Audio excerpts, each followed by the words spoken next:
പ്രതി എന്ന് പറഞ്ഞ് പേര് രജിസ്റ്റർ ചെയ്തിരിക്കുന്ന ഞങ്ങളുടെ സഹോദരനെയാണ്. സുധി എന്നാണ് പേര്. നമ്മളെ വീട്ടിൽ അന്ന് മുതൽ നമ്മൾ വീട്ടിൽ ചെല്ലാൻ ശ്രമിക്കുമ്പോഴത്തേക്ക് നാട്ടുകാർ പറയുന്നത് നമ്മൾ ആ സ്ഥലത്ത് ചെന്ന ഉടനെ പോലീസിൽ കംപ്ലൈന്റ് ചെയ്യും. ഇന്നലെ കൂടി നമ്മൾ ചെന്നപ്പോഴത്തേക്ക് പറയുന്നത് പോലീസിൽ പിടിച്ച് കൊടുക്കും, അത് കണക്കാണ് പറയുന്നത്. അപ്പോൾ ഈ അന്നേ ദിവസം തന്നെ നമ്മളിവിടെ ഈ സംഭവം നടക്കുന്ന 22-ാം തീയതി നമ്മൾ ഇവിടെ ഉണ്ടായിരുന്നു. ഇവിടെ ക്ലാസ് നടക്കുകയായിരുന്നു. ആ സമയത്തും ഏകദേശം 75ഓളം ലേഡീസും ഒക്കെ തന്നെ ഉണ്ട്. ക്ലാസ് നടക്കുന്ന സമയത്താണ് ഇവിടെ നിന്ന് വന്ന് ഈ കുറ്റം ചെയ്തെന്ന് പറഞ്ഞുകൊണ്ട് പിടിച്ചോണ്ട് പോകുന്നത്. ഈ സമയത്ത് നമ്മുടെ അടുത്ത് പറഞ്ഞു ഡോക്ടർ അംബേദ്കറിന്റെ കാര്യങ്ങൾ, ബാബ സാഹേബ് അംബേദ്കറിന്റെ കാര്യങ്ങളും അതിനൊക്കെ ബുദ്ധ ഫിലോസഫികളൊക്കെ തന്നെയായിരുന്നു. അതിനടിസ്ഥാനപ്പെടുത്തിയ ജീവിത മാർഗം മുന്നോട്ട് കൊണ്ടുപോകണം. അതിലൂടെ മാത്രമേ ഈ അടിസ്ഥാന വർഗമായ ഞങ്ങളുള്ള ജീവിത നിലവാരം ഉയരത്തുള്ളൂ. അല്ലാതെ ഇവിടെ സർക്കാർ നമുക്ക് കോടിക്കണക്കിന് കാര്യങ്ങൾ ആനുകൂല്യം തരുന്നുണ്ട്. ഈ ക്ലാസ് അറ്റൻഡ് ചെയ്തുകൊണ്ടിരിക്കുന്ന സമയത്താണ് അതേ ദിവസം പിടിച്ചിട്ടില്ലായിരുന്നു. അന്ന് 23-ാം തീയതി 5 വരെ കൊണ്ടുപോയി. ദാസാർ ഉൾപ്പെടെ 5 വരെ കൊണ്ടുപോയി. കറക്റ്റ് കൊണ്ടുപോകും. എന്നിട്ട് പല സമയത്തായിട്ട് കുറെ അധികം ആൾക്കാരെ പിടിച്ചോണ്ട് പോയിട്ടുണ്ട്. ഏകദേശം 58ഓളം പേരെ പിടിച്ചോണ്ട് പോയിട്ട് റിപ്പോർട്ട് ചെയ്യാതെ 2 ആഴ്ചയോളെങ്കിലും മാറ്റി നിർത്തിയിട്ട് പിന്നെ പിടിച്ചത് വടശ്ശേരി ഈ സ്ഥലത്ത് നിന്നാണ് പിടിച്ചെങ്കിൽ അവർ പറഞ്ഞ തെമ്മലെന്ന് പിടിച്ചു, അതല്ലെങ്കിൽ പ്രധാനപ്പെട്ട ഏതെങ്കിലും ഇഷ്യൂസ് നടന്ന സ്ഥലത്ത് നിന്ന് പിടിച്ചോണ്ട് പോയെന്നാണ് പറയുന്നത്. കാരണം ആ കേസ് കൂടെ നമ്മുടെ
ഇനി അറിയാനുള്ള ഒരു കത്തിയല്ലാതെ വേറെ എന്തെങ്കിലും സാധനം ഉണ്ടെന്ന് നിങ്ങൾ നോക്കിയോളൂ. ഇപ്പം ഒരൊറ്റ പെൺകുട്ടികൾക്ക് പോലെ അവരവരെ വീടുകളിൽ കിടക്കാൻ പറ്റില്ല. കാരണം എല്ലാ ആണുങ്ങളും ഒളിവിൽ നിൽക്കുകയാണ്. അങ്ങനെയാണെങ്കിൽ നമ്മളെ വീടുകളിൽ ഞങ്ങൾക്കൊക്കെ മാനത്തിന് എന്ത് സുരക്ഷയാണ് നിങ്ങൾ മീഡിയാസ് നിങ്ങൾ പറയും. നിങ്ങൾക്ക് ഇതിന് എന്തെങ്കിലും ചെയ്യാൻ പറ്റുള്ളൂ. കാലാകാലങ്ങളിൽ എല്ലാ രാഷ്ട്രീയ നേതാക്കന്മാരും നമ്മുടെ വീടുകളിൽ വന്ന് വോട്ട് ചോദിച്ചിട്ട് പോകും.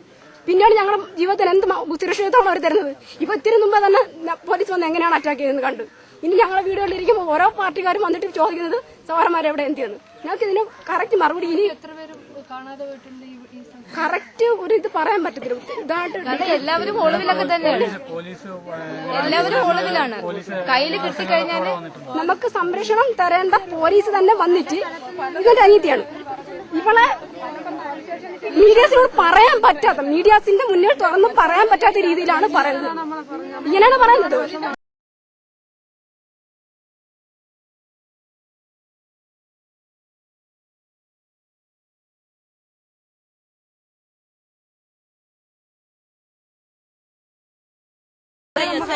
വർക്കല എസ് ഐ എല്ലാം പറഞ്ഞിട്ടുണ്ട്. മക്കളും മറ്റവന്മാരെ മുഖം പോലെ പറഞ്ഞു വരുമെന്നാണ് നമ്മളെ കൂടെ പറഞ്ഞിരിക്കുന്നത്. ചുറ്റും പോലീസും അത്യാവശ്യം എസ് ഐ നമ്മളെ ചോദ്യം ചോദിക്കുന്നത് ഇങ്ങനെയൊക്കെയാണ്. ഈ രീതിയിലൊക്കെയാണ് പോലീസ് പറഞ്ഞിട്ട് പരിസരത്ത് പറയുന്ന ഇതാണ്. പുറത്തുനിന്ന് ആരെങ്കിലും ഇവിടെ വരികയാണെങ്കിൽ, അതായത് ബന്ധുക്കളോ അല്ലെങ്കിൽ നമ്മൾ തന്നെ വന്നു കഴിഞ്ഞാൽ പിടിച്ചു കൊടുക്കുന്ന രീതിയിൽ വർക്കല കൊലപാതകം ചെയ്തത് എന്ന് പറഞ്ഞ കേസിൽ എന്നുവെച്ചാൽ 1-ാം പ്രതി എന്ന് പറഞ്ഞ് കൊടുത്തിരിക്കുന്നത് നമ്മുടെ സഹോദരന്റെ പേരാണ്.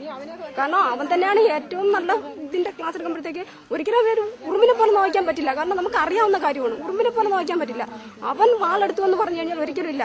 നമ്മൾ സംസാരിക്കും ആശയം പറയുമ്പോഴത്തേക്ക് തന്നെ കൂടപ്പുറപ്പ് എന്താണെന്ന് എല്ലാ ജീവജാലങ്ങളെ കുറിച്ചുള്ള അതിന്റെ ജീവന്റെ സ്പന്ദനത്തെ കുറിച്ച് പോലും ക്ലാസ് എടുത്ത് നമ്മളെ പഠിപ്പിക്കുന്നത്. പ്രകൃതി എന്താണെന്ന് പഠിച്ചത്, അല്ലെങ്കിൽ എങ്ങനെയാണ് ഒരു ജീവിതം എന്താണെന്ന് പഠിച്ചത്, ഒരു മനുഷ്യന്റെ ജീവിത ഘട്ടങ്ങൾ എങ്ങനെയാണെന്ന് നമ്മൾ പഠിച്ചത് നമുക്കറിയാം. കാരണം നമ്മൾ കുറെ പഠിച്ചിട്ടുണ്ട്. എത്ര വിദ്യാഭ്യാസം നേടിയത് കൊണ്ടോ അല്ലെങ്കിൽ അടിച്ചോ ഇടിച്ചോ ഒരിക്കലും നമുക്ക് ഇവിടെ ഉയരാൻ പറ്റത്തില്ലെന്ന് നമുക്ക് മനസ്സിലായി. അല്ലെങ്കിൽ നമ്മൾ ഒരുമയിലെത്തി, അല്ലെങ്കിൽ ഒരു സാഹോദര്യ സ്നേഹത്തിൽ ഒരുമയിൽ ഉയർന്നെങ്കിൽ മാത്രമേ ഈ പട്ടികജാതിക്കാർക്ക് പട്ടിക്ക് തുല്യമായിട്ട് ഇവിടെ ജീവിക്കുന്ന ആൾക്കാരാണ്. ആ പട്ടിയിൽ നിന്ന് ഒരു മനുഷ്യനിലേക്ക് ഉയരണമെങ്കിൽ ഇവിടെ അറിവിൽ ഉയരണം, അല്ലെങ്കിൽ സഹോദര സ്നേഹത്തോടെ ഉയർന്നെങ്കിൽ മാത്രമേ പറ്റത്തുള്ളൂ. ഇത് തന്നെ എനിക്കും അല്ലെങ്കിൽ എന്റെ ചേച്ചിക്കും തന്നെ ആദ്യം പറഞ്ഞത് ഞങ്ങളുടെ അനിയനാണ്. ഈ സുധി എന്ന് പറയുന്ന 20 വയസ്സുള്ള അനിയനാണ് എന്നെയും ചേച്ചിനെയും. നമ്മൾ കുറെ ഡിഗ്രി കോളേജിലൊക്കെ തന്നെ പോയി പഠിച്ചതാണ്. എന്നിട്ടും പറ്റത്തില്ല എന്ന് മനസ്സിലായപ്പോഴാണ് സഹോദരൻ ഇതിൽ വന്നെങ്കിലേ പറ്റത്തോളം കൊണ്ട് നമ്മളെ കൊണ്ടുവന്ന് ഈ ക്ലാസ്സിൽ ഇരുത്തിയവനാണ് അവൻ. എന്നിട്ടാണ് അവനെയാണ് ഇപ്പൊ പറഞ്ഞത് 1-ാം പ്രതിയാണെന്ന്. വർഷമായിട്ട് 3 വർഷമായിട്ട് പ്രവർത്തിക്കുന്നുണ്ട്. പ്രവർത്തിച്ചപ്പോഴത്തേക്ക് എല്ലാ കോളനിയിലും, നമ്മുടെ കോളനിയിലും ഞങ്ങളുടെ ജീവിത അവസ്ഥ തന്നെയാണ് എല്ലാ സ്ഥലത്തെയും പട്ടികക്കാർക്കുള്ള അവസ്ഥയെന്ന് നമുക്ക് നേരിട്ട് ചെന്നു. ഇപ്പം നമ്മൾ തങ്ങി ഒളിച്ചാണ് നമ്മൾ കഴിയുന്നത്. അപ്പം നമ്മളിപ്പോ ഇവിടെ വരാൻ വന്നത് തന്നെ ഇത് പറയാൻ വേണ്ടി ഒളിവിലാണ്. അവിടെ താമസിച്ചപ്പോഴത്തേക്കും റേഷൻ അരിയുടെ 2 രൂപയുടെ കഞ്ഞിന്ന് എല്ലാവരും പുഴുക്ക നാണം കെടുത്തി പറഞ്ഞത്. അതാണ് പുഴുകിടക്കുന്ന കഞ്ഞിയാണ് ഇന്ന് ഇവിടെ നിൽക്കുന്ന ഇത്രയും ആൾക്കാർ കുടിച്ചിട്ട് ഇവിടെ നിൽക്കുന്നത്. നിങ്ങളെ വെയിറ്റ് ചെയ്ത് തന്നെ ഇത്ര ആൾക്കാരെ കുടിച്ചിട്ടിരിക്കുന്ന ആ പുഴ അടക്കുന്ന അരിയാണ്. കാരണം 2 രൂപയുടെ അരി ഉണ്ട്, അല്ലെങ്കിൽ നിങ്ങൾ പത്രങ്ങളിലൊക്കെ പറഞ്ഞവരുണ്ടല്ലോ, അത് കുടിക്കാൻ ഇവിടെ മനുഷ്യരുണ്ട് എന്ന് മനസ്സിലാക്കുക. അതല്ലാതെ നമുക്ക് എന്തൊരു പറയാൻ പറ്റും?